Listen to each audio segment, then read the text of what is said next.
નમસ્કાર, બેનિફિટ બુલેટિનમાં આપનું સ્વાગત છે. આપની સાથે હું છું ભૂમિ. ફટાફટ નજર કરીએ આજના મહત્વના સમાચારો પર. ગુજરાતમાં મેઘતાંડવ. છેલ્લા 24 કલાકમાં રાજ્યના 198 તાલુકામાં વરસાદ. નડિયાદ અને અમદાવાદના દસકોઈમાં 10 ઇંચ વરસાદ ખાબક્યો. મહેમદાબાદમાં 9 ઇંચ, માતરમાં 8 ઇંચ, મહુધામાં 7 ઇંચ, કઠલાલ અને ઉમરેઠમાં 6 ઇંચ વરસાદ નોંધાયો. સાણંદ, ખેડા, બાવડામાં 5 ઇંચ વરસાદ નોંધાયો. ધોળકા, ગળતેશ્વર, વધઈ, સુબીરમાં 4 ઇંચ, બોરસદ, ભિલોડા, આણંદ, પાટણમાં 3 ઇંચ વરસાદ નોંધાયો.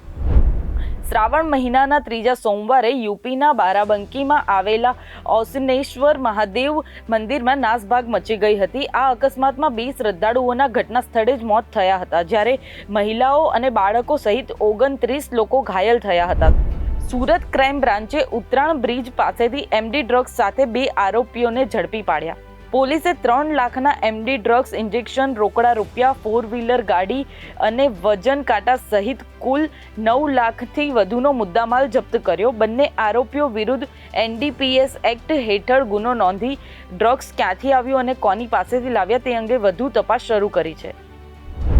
શ્રાવણના પ્રથમ સોમવારે શિવ મંદિરોમાં ભક્તોનું ઘોડાપૂર જોવા મળ્યું.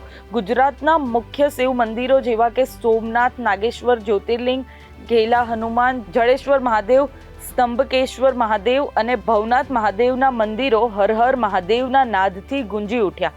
શ્રદ્ધાળુઓ વહેલી સવારથી જ દર્શન અને પૂજા અર્ચના માટે લાઈનો લગાવીને ઊભા છે. સંસદમાં સોમવારે ઓપરેશન સિંદૂર અને પહલગામ આતંકવાદી હુમલા પર મહત્વપૂર્ણ ચર્ચા થવાની તૈયારી છે. ચોમાસા સત્રમાં ચર્ચા રાષ્ટ્રીય સુરક્ષા અને વિદેશ નીતિઓના મુદ્દા પર કેન્દ્રિત હશે. લોકસભામાં સંરક્ષણ પ્રધાન રાજનાથસિંહ પહેલગામ આતંકવાદી હુમલાના જવાબમાં ભારતની લશ્કરી કાર્યવાહી ઓપરેશન સિંદૂર પર ચર્ચા શરૂ કરશે. આ 16 કલાકની મહત્વપૂર્ણ ચર્ચા હશે, જેમાં ગૃહપ્રધાન અમિત શાહ અને વિદેશ પ્રધાન એસ જયશંકર પણ હાજરી આપશે. તેઓ પહેલગામ હુમલા અને ઓપરેશન સિંદૂરના વ્યાપક પરિણામો પર સરકારનું વલણ રજૂ કરશે.